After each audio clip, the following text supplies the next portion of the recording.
Séverine Barbier, la fondatrice de l'hypnose transpersonnelle et psychopraticienne en maïeusthésie.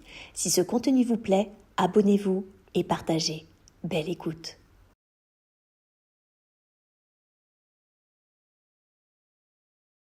Aujourd'hui, j'aimerais vous parler du pardon.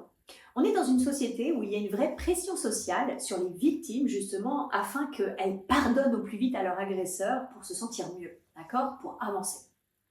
Je pense qu'il est très important pour que vous puissiez écouter la suite de la vidéo sereinement, sans vous mettre en colère, de différencier deux choses. C'est-à-dire que les personnes qui ont été effectivement, qui sont victimes d'événements, qui ont été traumatiques pour eux, et les personnes justement qui se victimisent.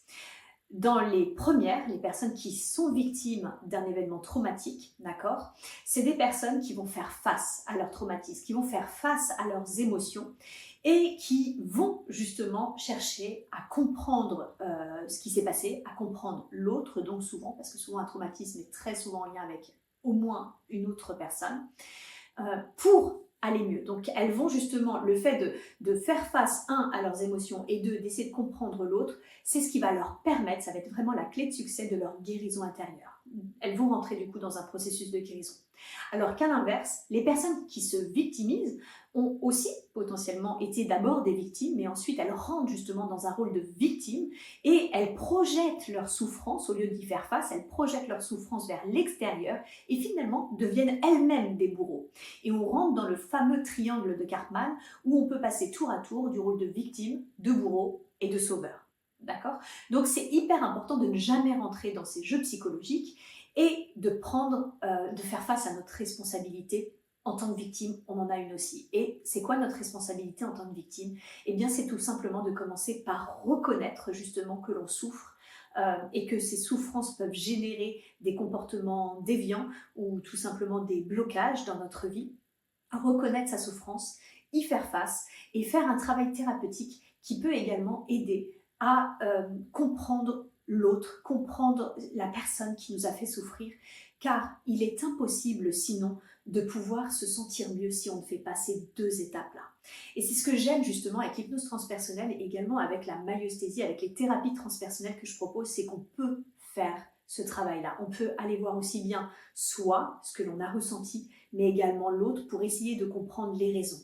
Attention, comprendre les raisons de l'autre, ce n'est pas amoindrir ce qu'il a fait, ce n'est pas accepter ce qu'il a fait. C'est-à-dire que je peux parfaitement comprendre un meurtrier, une personne qui viole d'autres êtres, sans pour autant jamais accepter ce qui a été fait. Comprendre et accepter, c'est deux choses différentes, parce que comprendre ses raisons, son fondement cognitif, sa pertinence cognitive, ce n'est jamais accepter. C'est de se dire, ok, je comprends, mais je ne suis pas d'accord. Comprendre l'autre, ce n'est pas accepter sa carte du monde, ce n'est pas accepter sa vision. Par contre, le fait de comprendre, ça apaise. Voilà, tout simplement. Donc souvent, il y a ces deux choses à comprendre. Et c'est important de le faire parce que sinon, quand est-ce que ça s'arrête ?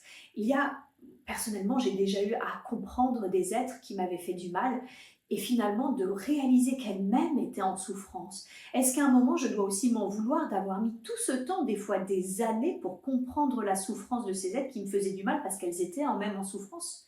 Quand est-ce que ça s'arrête ? Ça, c'est déjà du point de vue incarné. Mais du point de vue de l'âme, ça ne tient même plus en fait, parce que très souvent, les personnes qui nous ont fait du mal, c'était prévu. C'est-à-dire que d'une certaine façon, notre âme avait choisi de vivre certaines expériences dites douloureuses justement pour expérimenter certaines choses qui nous permettent de revenir à notre véritable nature. Je m'explique. Comment connaître l'amour ? Ce qu'est l'amour et de goûter à l'amour si on ne connaît pas ce qu'est le désamour. Il faut connaître le désamour pour reconnaître l'amour. Je veux dire, nous sommes des êtres d'amour par nature.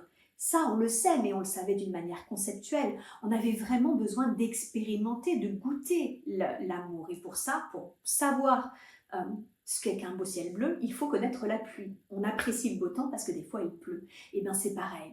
Pour connaître l'amour, il faut avoir connu le désamour. Pour revenir à sa nature véritable, parce que c'est bien ça le but d'une incarnation, c'est d'être amour et lumière, mais d'une façon incarnée. C'est l'objectif de toute incarnation, de revenir à ce que l'on est véritablement, qui est amour et lumière. Et bien pour cela, il faut savoir ce qu'est l'amour. Et pour savoir ce qu'est l'amour, il faut connaître autre chose, c'est-à-dire la souffrance, la colère, la violence, la tristesse, toutes ces émotions lourdes qui vont nous permettre de revenir à la paix, à la joie, à la sérénité. Et il faut expérimenter les deux. Sur un point de vue de l'âme, donc, du coup, c'est très souvent choisi. Devons-nous, du coup, en vouloir d'avoir demandé, que notre âme ait demandé à d'autres de jouer le rôle de nos bourreaux, justement, pour nous faire expérimenter le désamour afin de revenir à l'amour? Doit-on presque pas être plein de gratitude pour ces personnes qui, justement, nous permettent de revenir à notre véritable nature? Et si on va encore plus loin, sur les plans de l'unité, eh bien, tout simplement, ça ne tient plus, car nous sommes un. Donc en fait, il n'y a pas de bourreau en face de nous.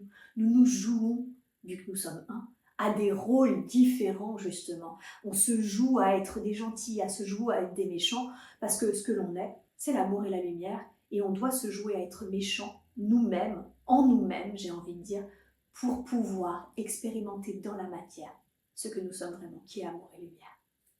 J'espère que ce contenu vous a plu. Si vous souhaitez être accompagné en séance ou vous former à cette approche, retrouvez-moi sur www.séverinebarbier.com et suivez mon actualité sur Facebook et Instagram.